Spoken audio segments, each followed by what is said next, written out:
Welcome to the Sit-Down Show. I'm Caroline Rourke. And I'm Rob Harris. In the past, sit-downs have usually been focused on one topic here on Gonzaga's campus. Our show tonight will be a little different. Tonight is the official integration of GUTV and the Gonzaga Bulletin. Now, the two have never worked together despite an overlap in students. GUTV will now allow the Bulletin special access to studio time, cameras, equipment, and the help of broadcasting students. In return, the Bulletin will provide a platform for high-quality GUTV stories to be viewed on their website. This will be beneficial to both GUTV and the Bulletin in broadening their audiences. Starting next week, there will be a video posted every Thursday about news on campus. You will also be able to find advertisements for the latest GUTV content in the weekly print edition of the Bulletin. And as college students, every step we take leads to the great unknown after graduation. So Dan Garrity, head of the broadcasting department, tells us why media integration is a step in the right direction. That is the way of the professional world. Communication is truly becoming integrated, and I think it's really, really important for our students to be well versed in that integration so that they can thrive in the professional world. In the professional world, once they graduate, they're not going to be specialists anymore. I think they're going to be required to be generalists. Everybody who's going to be a professional in the media world in the future is going to have to write well and speak in front of a camera well and edit well and basically be able to create a digital narrative that's compelling, that people will want to pay attention to. That's how our Gonzaga students are going to thrive in the future. Well, one of the main goals of student media is to generate campus discussion. So in pursuit of that goal, our social media producer, Reed Vito, asked students to tweet in questions surrounding life at Gonzaga. So Reed, what are some of the questions students have been asking? Well, hey guys, we have had a flood of tweets come in thanks to the hashtag HeyGUBulletin, and now we're going to take a look at a few of our favorites. Our first one comes from Nick Winstead, who says, "Does the insular nature of a college campus make finding stories that interest a broad range of readers difficult?"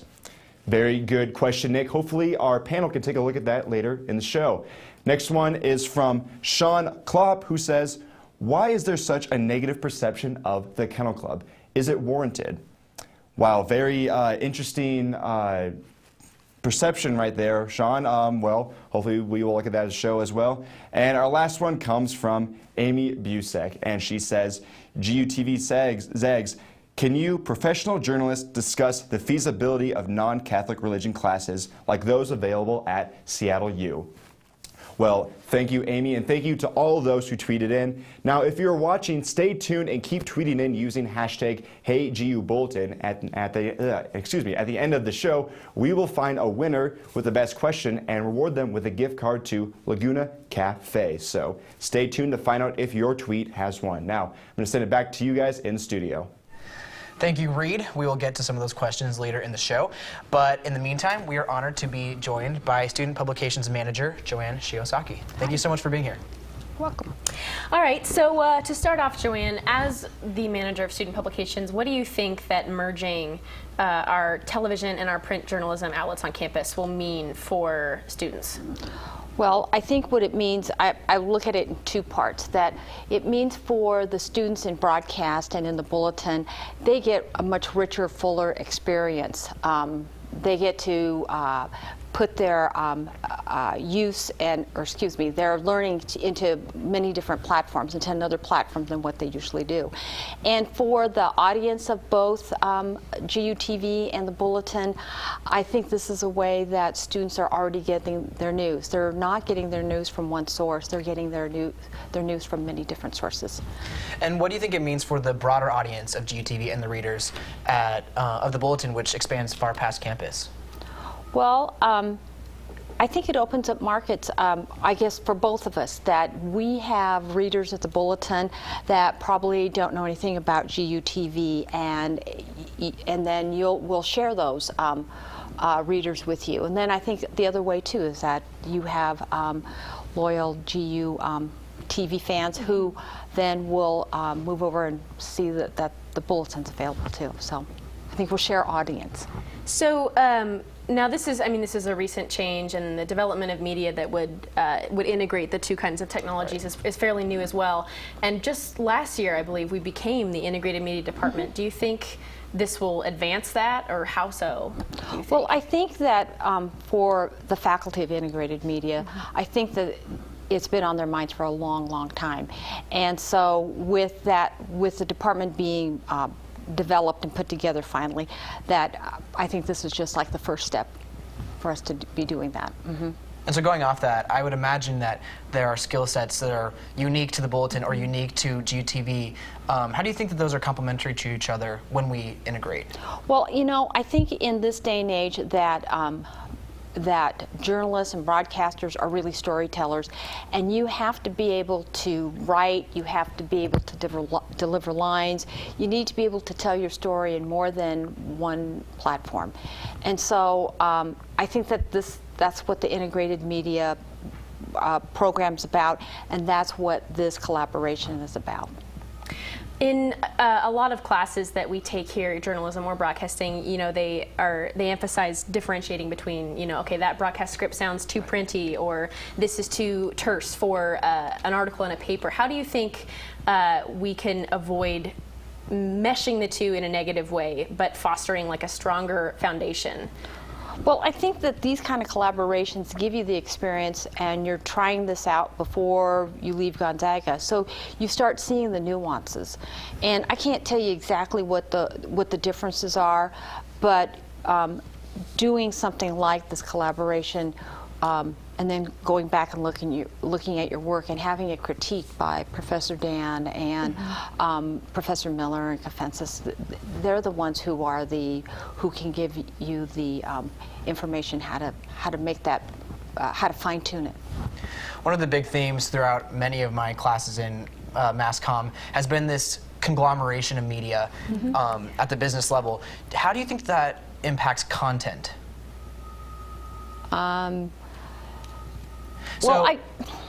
Go ahead. I was just going to say, I mean, if you have a parent company who has a lot of different subsidiaries, do you think that that negatively impacts the content that viewers see or read? Well, no, because I think, you know, when you look at like a media company, they're looking for, or any company, they're looking for branding, and they're looking for a unified look and feel. And so even with storytelling, you're looking for a unified look and feel. So whether you're doing that in print, you're doing that on the internet, you're doing it broadcast, you want to have elements that make it feel like it's one brand.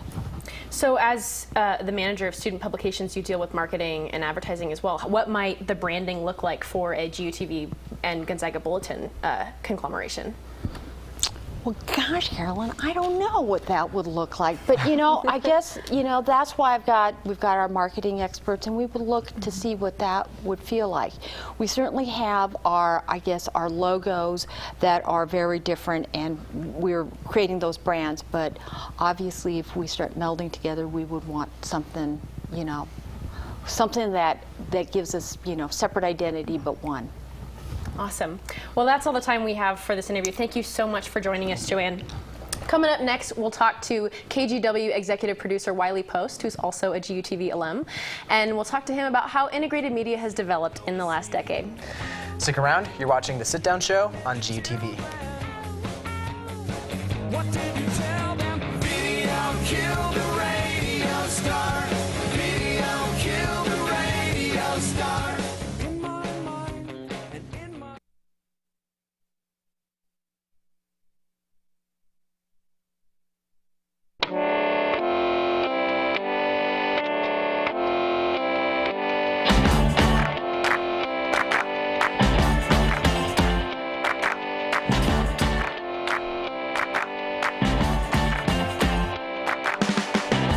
Trigger me the press people button. Nobody chat come. Bomb the dang diggy diggy. The room boy no play with the bomb the dang.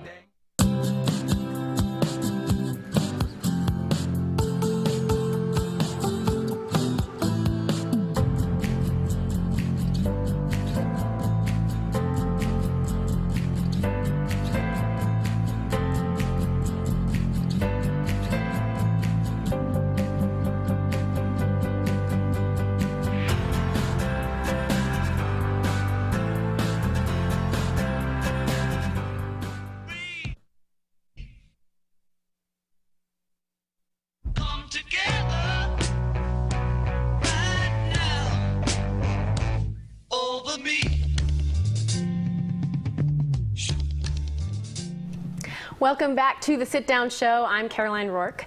Last Thursday, Wiley Post, a GUTV alum, joined me for a Skype interview about his experience on one of the top news markets in the United States.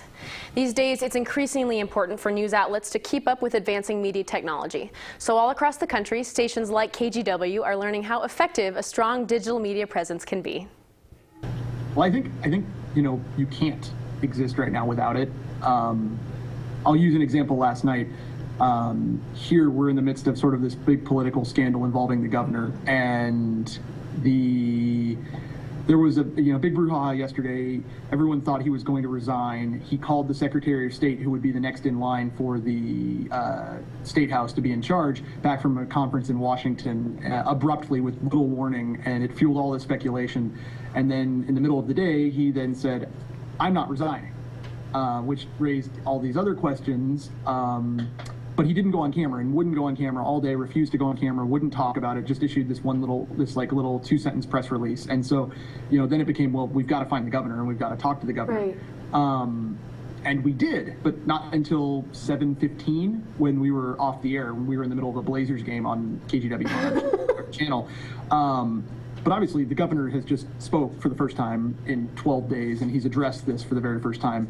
And so we broke that news on Twitter, and it went first to Twitter. So, as I'm sure you've seen, news breaks on Twitter often, minutes, hours before anything ever hits air. So I think you absolutely have to have a digital, media game going on. You can't exist without it right now. Yeah, no, absolutely. Has that been, you hear people say that, the business is dying because of that kind of online and social media kind of focus of this. Do you think that has any validity? Like, has it had a negative effect, or has it been better? I think it's changed things. I don't necessarily know that it's better or worse. I think it's made things, things were always competitive in news. It's made it, even more. And you used to talk about like how the news cycle had changed from, like a day, a week to a day to whatever. And 24-hour news, made, it changed the news cycles that made it even shorter. Now, Twitter and Facebook have made it, minute by minute, the news cycle changes. I think what's hurting the business and making, the whole idea of the business dying is no one's really realized how to monetize digital media to the extent that it's where it used to be with print. I don't think it's, the process of disseminating the news on Twitter and Facebook and stuff that's killing things. It's the fact that nobody quite knows how to make money off of those things as well as people have done, with traditional, advertising revenues. So I think that is a big, thing. Digital media, Twitter, Facebook, the constant real-time updates have definitely disrupted traditional media practices, but I don't think they're directly the ones that are, killing, right. legacy media. So. Right. Okay, so kind of on the lines of the show and this merging of the Bulletin and GUTV, why do you think it's important in this business today that students of the media still have both print and broadcast journalism skills? Well, first and foremost, you need to be a good writer, and anything you do for TV, and I don't know how much Dan and I talk a lot, but I don't know how much of the day-to-day, you guys do, but I think to be a reporter prepared for walking out of school into the real world, you have to not only be able to create a, on-air product of what your story is, but you need to be absolutely ready to then turn that into a web version, a written copy version of your story. Within the same time amount, you have an 8-hour day, you need to do a package for the end of your show, for whatever your slot is that day, and have a, fully fleshed out written version ready for the web by the time you leave.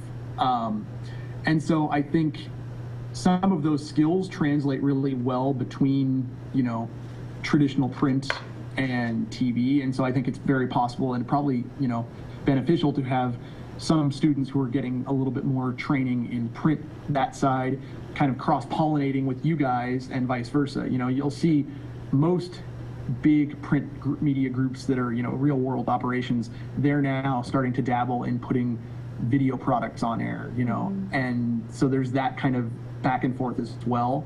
But I think, you know, the more skills you're exposed to and you can, you know, get proficient in, the better. So I see that as a great benefit. You guys can learn from them, they can learn from you. You can kind of all mix your skills and be a little bit better at everything. So knowing what you know about the evolution of integrated media in the last, 8 years, what are your predictions for the future? What do you think is going to happen next? Boy, I think you're going to see a lot more of things going straight to the web and straight to mobile. The example last night was, the governor speaking and, doing that I think in an absolutely like set up for breaking news all the time world, we might have gone, and immediately streamed that to the web. And, that minute and a half, of the reporters back and forth with the governor might have, immediately gone right to the web and been live on the web. We already do a lot of that for big news events, but I think it's going to get more and more to the point where even small, breaking news is somehow put right to the web and put, right out there. I think, those moments where someone sends a tweet with a photo will become someone live streaming from their phone an event. Oh, wow. You may end up seeing, I don't know if you're familiar with, I think it's Ustream.com. People used it a lot during the Occupy protests, and it was often the Occupy protesters themselves were streaming, what was going on in their camps. I think you may see reporters starting to, stream themselves as they're covering breaking news. And, that'll be an interesting line to see, what falls between, what the cutoff is for we're breaking in on air, we're breaking in on KGW.com, the web, or we're just going to have the reporter stream it straight from their phone to Twitter to the internet. I think I could see that coming probably sooner than later. Well, thank you, Wiley, for your thoughts and for sharing your valuable time with us. As an executive producer, I can't imagine they have a lot of free time running around. And this interview, actually, interestingly enough, had to be cut short. This was last Thursday, so this was before Governor Kitzhaber of Oregon announced that he was resigning. And at the end of this interview, we saw the rest of the staff in Wiley's newsroom walk in behind him and say that the Secretary of State was going to ask the governor to resign. Wow. And so it happened right there. It was like being there for breaking news. It was very exciting.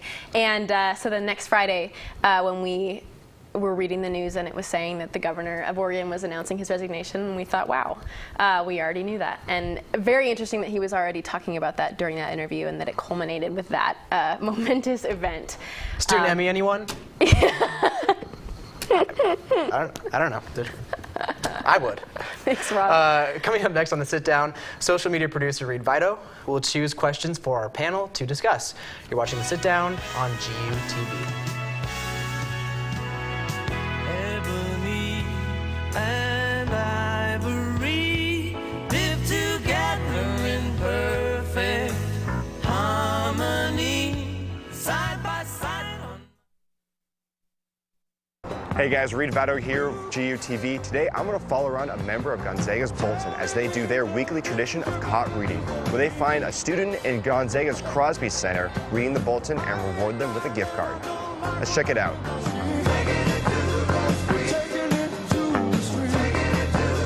Hey everyone, I'm Jacqueline. I'm from the Bulletin. Let's catch someone reading.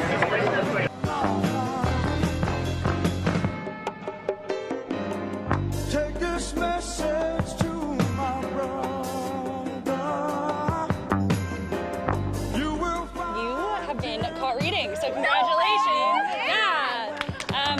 You get a Brain Freeze gift card this week. If you don't mind me taking your picture and getting your name. Tied in poverty's despair. It feels great. I read the Bulletin all the time, but I've never gotten rewarded for it, so it's kind of cool.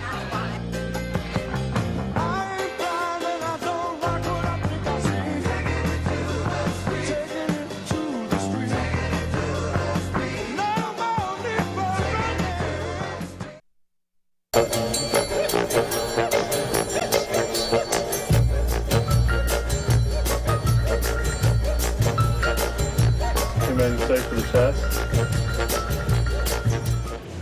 I'm happy. Clap along if you feel like a room without a roof. Because I'm happy. Clap along if you feel like happiness is the truth. Because I'm happy. Shoot, I forgot. Yeah, I'm gonna start studying right now. Thanks for reminding me.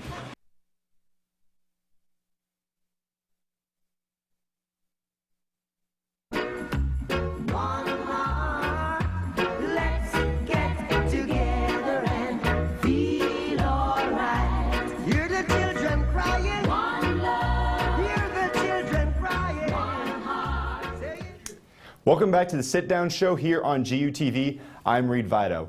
Now, earlier in the show, we asked you guys to tweet in using hashtag HeyGUBulletin, and we were going to find the one with the best question and reward them. Well, we have our winner, and the winner is Alana Bowler, who tweeted in, "Why isn't more being done about sexual assault?" Excellent, excellent question, Alana, and thank you for tweeting in, and you are the winner of the $25 gift certificate to Laguna Cafe. And thank you to all those who are watching and all those who have tweeted in. Now I'm going to send it over to you, Rob, in the studio with the panel. Thank you, Reed, and thank you for that question, Alana, because it feeds perfectly into our topic with the panel tonight. One of the biggest issues in the nation is sexual assault on college campuses, and it has Gonzaga students up in arms. Just this year, several students have come forward to criticize the disciplinary system set in place to handle issues of sexual assault on campus, even rallying in front of Crosby Student Center to fight for the rights of sexual assault victims. The administration has responded in kind, hosting multiple open forums to allow students to speak their minds, establishing a dialogue to get to the heart of the issue. The forums have been well attended, as students are eager to come to a solution. We want expulsion for those found responsible for sexual assault, period. That needs to happen.